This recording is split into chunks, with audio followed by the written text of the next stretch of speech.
everyone. It is Liz Miller, and I have the distinct pleasure of welcoming Alan Masarek for this conversation. Alan, how are you? I'm doing well. Thanks so much for having me. Been looking forward to it. Of course. I'm so glad you're here because you know what? You could have had a slow year this year. Nothing's really been going on. I don't know what I'm saying. You have had a crazy year. In fact, I would say you started 2023 with a plan. You had laid out that plan to the market, to your company, to your customers. And a lot of that plan has been financial and restructuring what the financial footprint of Avaya is and is starting from. Again, what's next? I mean, can you recap for us and kind of really just share, what do we look at now? What's Avaya now? So first of all, thank you again for having me on. Avaya is really a pretty spectacular story right now. And, so I've been in the communications industry for a long time, most recently at Vonage, moving Vonage into the same enterprise communication categories that Avaya serves today. I was always intrigued by the opportunity at Avaya, given it's the granddaddy brand in our space, and it struck me that there was this enormous opportunity to transform the company. We made great progress on that transformation. It really breaks down into two big pieces, which there had to be a financial restructuring, which was cost structure, as well as the magnitude of debt that the company had, as well as a business restructuring. Business restructurings, which I've done in the past, typically take a very similar form to what we're doing today, which is, you're realigning your product strategy, the related go-to-market strategy, you're realigning your organization in support of that strategy, and revitalizing culture. We had to solve both. And so what we have been very fortunate to do is we did the financial restructuring on the balance sheet, on that debt balance. We did it through a Chapter 11 process, but we did it in a way that's called a prepackaged, meaning that we negotiated for several months with the entire sort of, constituent group of our lenders, went in where everybody was a signator of a restructuring. As a result, it was fully prepackaged. The title is descriptive, and therefore it's super quick. If we were a private company versus public, it would happen in one day.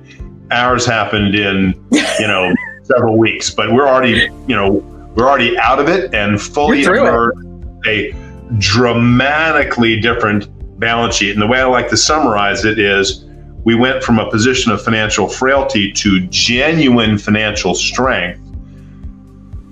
So strong that I'm not sure I would switch places with any other competitor. I think we are stronger financially than virtually anybody else. So it's been an enormous turnaround on the financial restructuring. I love that.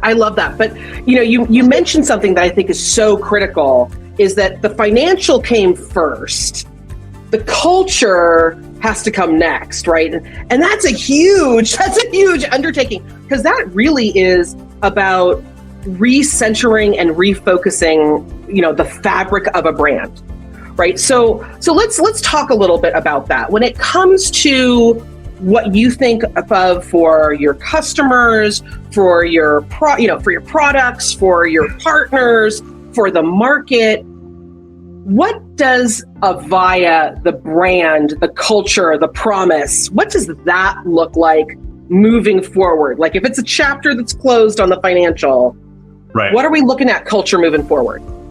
So, first of all, every transformation, and I've done this, in the past, multiple times, every transformation, culture is the most important. I'm an incredibly large believer in that culture wins all. And so, we as a company, we had to right-size our costs and fix our debt. I mean, literally washed away through the process through forgiven debt and new capital invested in the business, about $4 billion. to the positive. $4 billion. The actual mechanics everyone knows is that the total debt balance, which was about $3.9 billion, was written all the way down to $150 million. Everything else was forgiven. $3.9 billion down to $150. And then the same investors invested $650 million of fresh capital to recapitalize the company. So wow, we are very well capitalized. Now, if we hadn't fixed that, then all the other work on culture and product and go-to-market strategy would be for naught. So now, having done that, big green check mark, that's behind us. Now it's about, how do you serve this incredible customer base, restore the luster in the brand, bring Avaya back to that point where for so many years we've been the biggest, kind of baddest, kid on the block here in the communications business. So we've distilled everything that we do, and I try to do everything in a very simple way. There's just 4 objectives in the company. Culture is number 1. So we have a program that we entitle Destination Place to Work. I always abbreviate it DPTW. Make Avaya a destination place to work, which is defined as a company that attracts the most talented in its industry. That is job 1. That is, of the 4 objectives, that's number 1 on purpose, because culture wins all. And we could speak throughout this whole podcast just about culture and the way you actually track how you're fixing it. We actually break it down into 3 constituent goals: rewards and recognition, culture itself, and growth and development. Because at the end of the day, we're in a people business. We are just in a people business, and having the most talented drawn to the company and set a strategy where we're all heading in the right direction, in that same direction, is absolutely critical. That's the first objective. Number 2 is about the product itself. We have to innovate on behalf of our customers. We have not just innovate, we have to tell the customers about it and be transparent, and then be reliable. Meaning, if I tell you I'm going to do 10 features in the quarter, by God, I deliver 10 features in the quarter. And you do that quarter after quarter, all of a sudden that reliability transfers into regained trust with the customers. What we've been very, very specific about is setting our product strategy and our North Star around our public CCaaS solution. We think it's broader than just the conventional contact center, so we have rebranded it the Avaya Experience Platform. As important as setting your North Star, you also have to rationalize the things that you're not going to do, so that the engineering organization, which is sizable, 1,700 engineers, can focus on fewer ambitions. And as a result, we are burning roadmap faster than we ever had in the past. And so the product quality and product capability is just going up like this in a big way.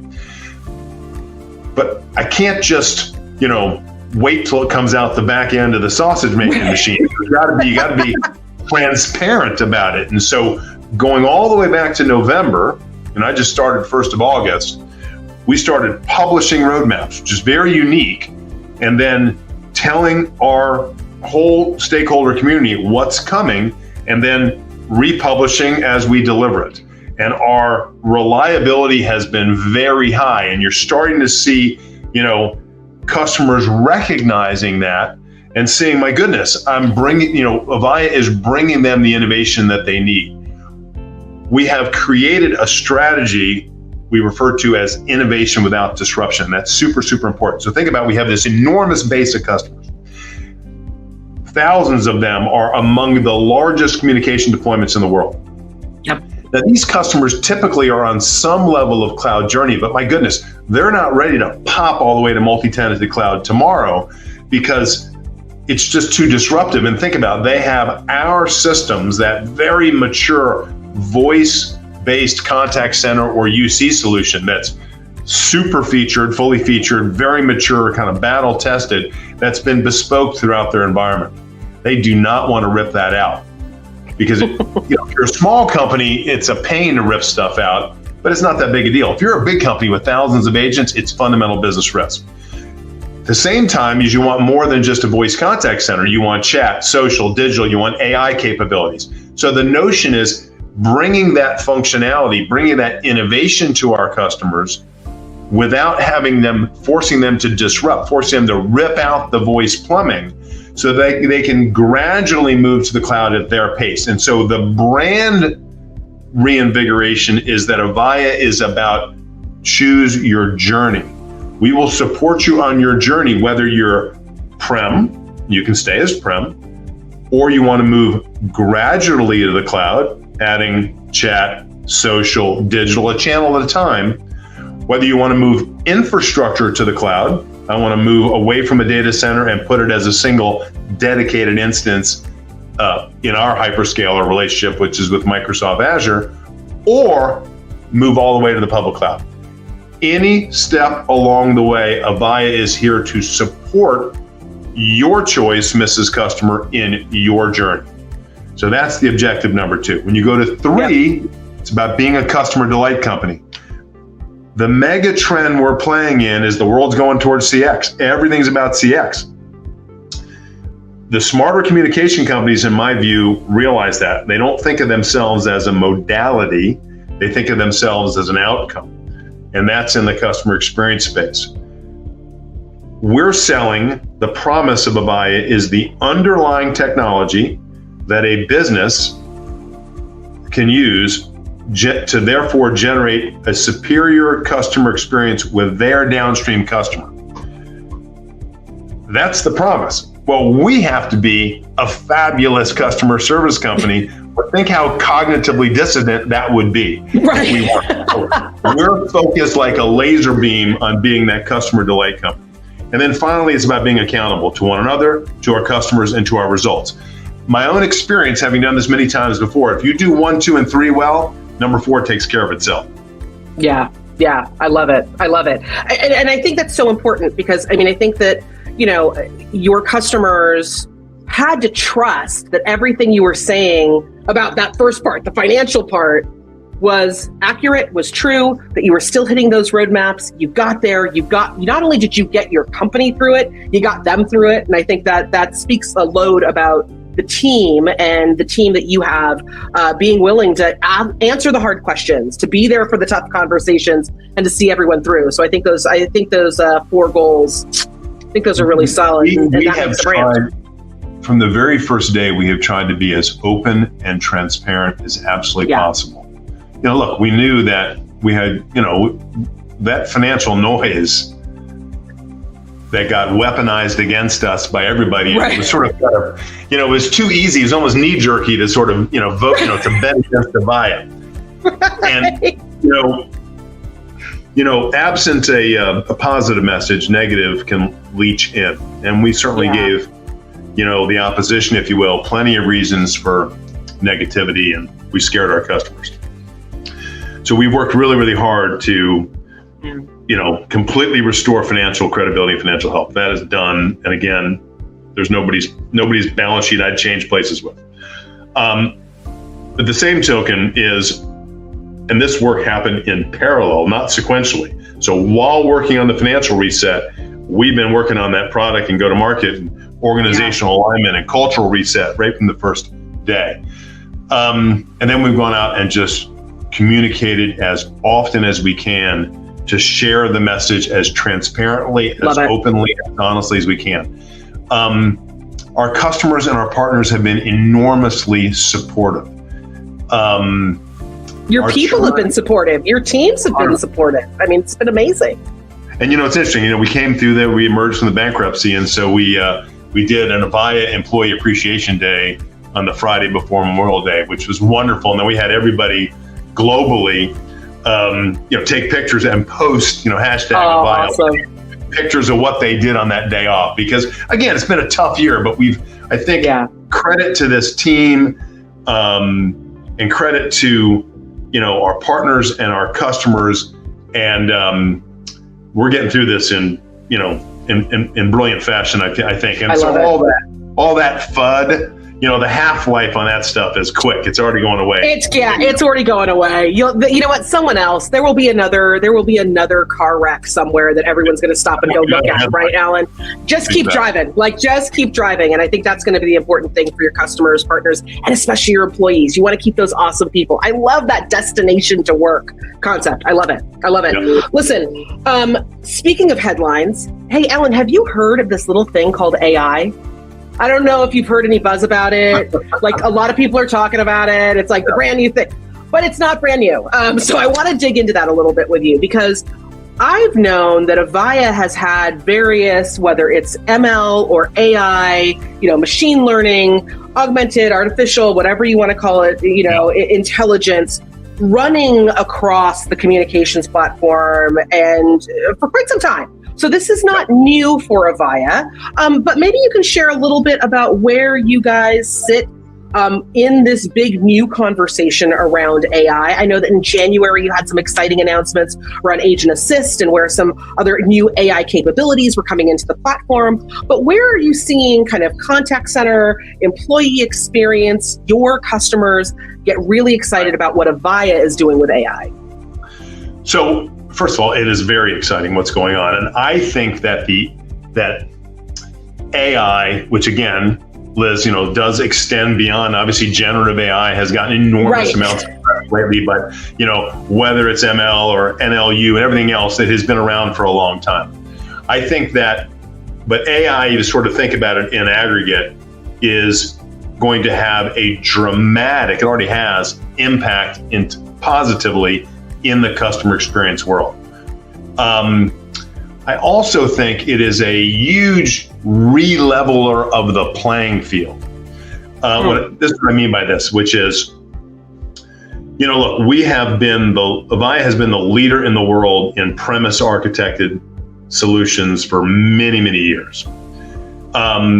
Because we have such large customers who they themselves have been slower to the cloud, we were slower to the cloud. And so we were in earnest, in our cloud development starting about 4 years ago. But others started longer ago.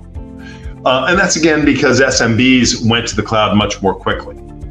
Now, but what's so interesting about these AI technologies, I talk about, they re-level the playing field, meaning that, yes, some competitor might have been developing their cloud applications longer, but the AI utilities re-level the playing field and tend to invalidate some of that work that might have been done a decade ago. So I feel like the competitive is it's a reset of of that playing field. Then you get to access our advantages, because I've been running software companies for a long time. It's not one feature that wins. Yeah. It is the package. And so the beauty about AI is that most of it is third-party platforms, whether it's Google CCAI, ChatGPT, whether it's Nuance on all the, that Microsoft owns and all the natural language understanding, et cetera, et cetera. We have relationships with Cognigy and others on AI-related solutions. So the point is that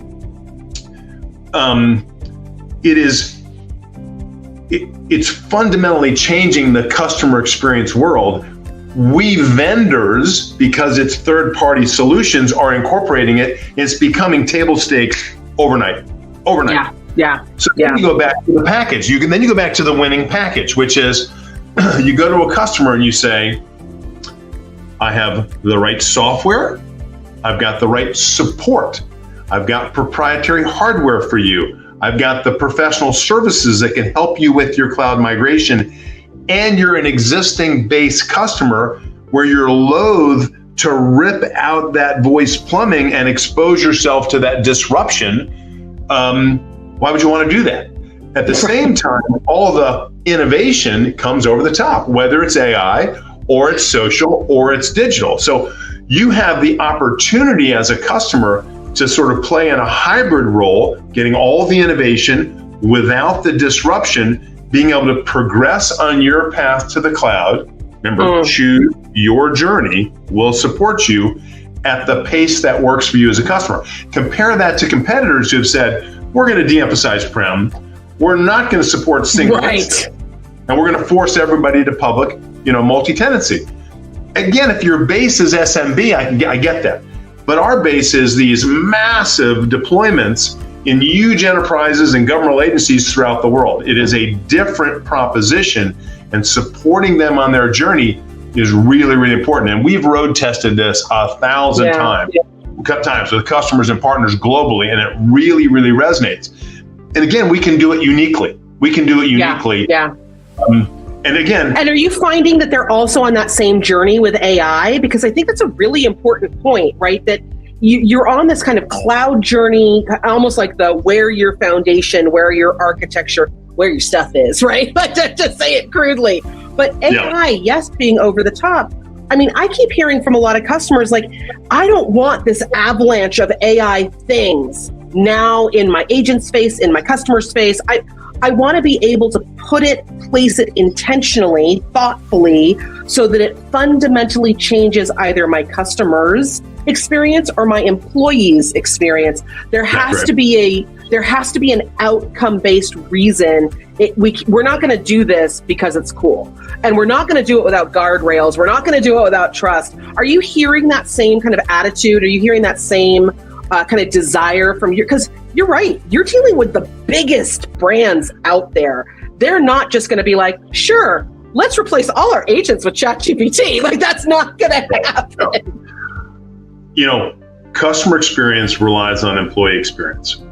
Yeah. And the AI elements of AI functionality, which have been around for a while. I mean, again, when I was back at Vonage, we bought a conversational AI company. Because what we're talking about in customer experience, in my view, is simply omni-channel interactions with the prospect all the way through the customer, that whole life cycle. Right.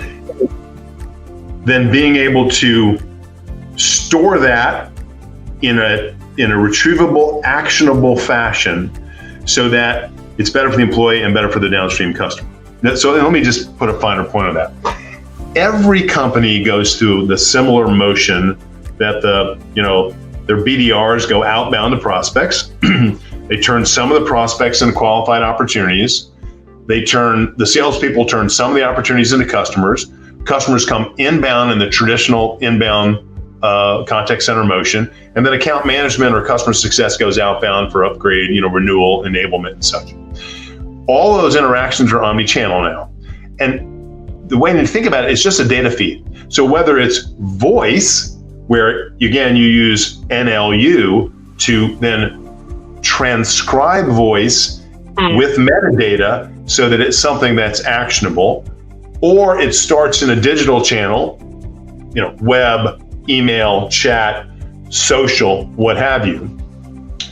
It's all then, AI can be brought to bear on all of those so that, of course, you get more intelligent routing, you get call deflection, you get the ability to solve routinized requests, which are really boring to the employee. I mean, the employee doesn't want to do password reset every day.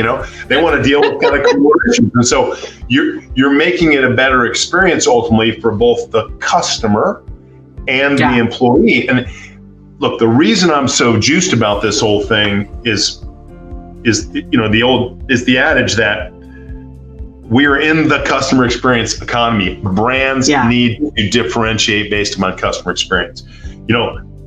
In today's world, a brand struggles to differentiate on product, price, and availability.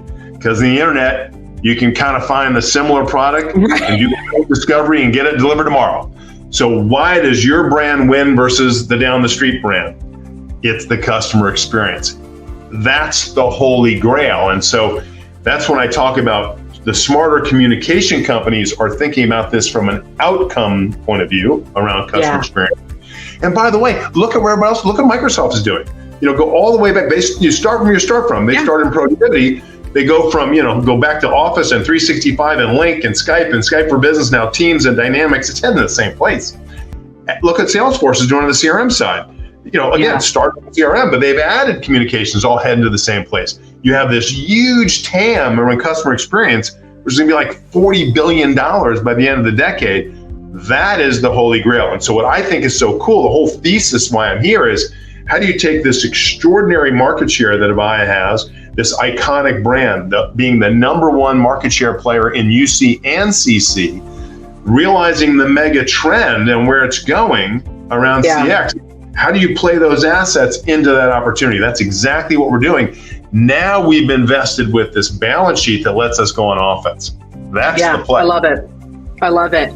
Well, listen, Alan, our time together is almost up, but we're going to replay all of this because I'm going to see you in just a couple weeks at Avaya Engage. So I'm going to ask you this last question. For attendees who are going to be coming along with me, what should I expect? We're heading to Orlando. We're coming to see this new, invigorated, moving forward to 2030 brand Avaya. What should we expect out of Engage this year? Well, so in your question, you just said it.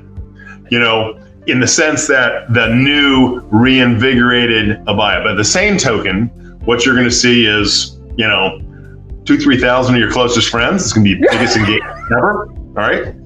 You'll see 85 different breakout sessions that are focused on customer journey.